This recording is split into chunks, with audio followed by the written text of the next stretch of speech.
Nanti in the future kita nak kahwin ke, kita ada anak. Assalamualaikum, nama saya Ardini Angelin Tan. Saya Zamar Ishak. Nama saya Lorenzo Irman. Saya Rina Diana. Dalam geng bijak berbajet.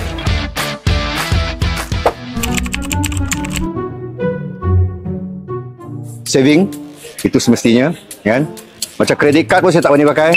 Saya clearkan semua kredit kad saya, kan? Selepas saya mula bijak berfikir, contohlah, kalau kita ni sebagai sebuah keluarga, kita ada insurans, syukur alhamdulillah. Tapi kepada mereka yang tidak ada insurans, okey, jadi duit saving itulah untuk membantu.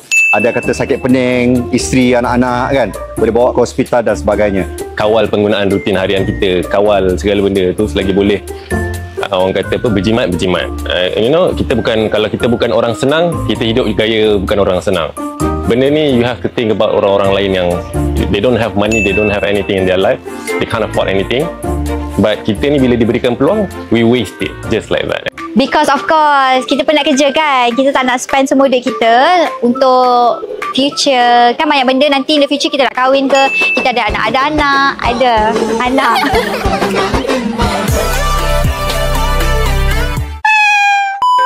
Sebenarnya bijak berbajet ni, satu adalah untuk kita jangan membazir. Lagi satu ialah environment friendly.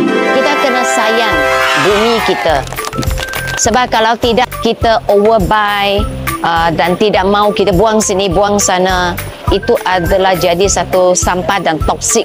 Itulah cara geng bijak berbajet oleh Hotlink.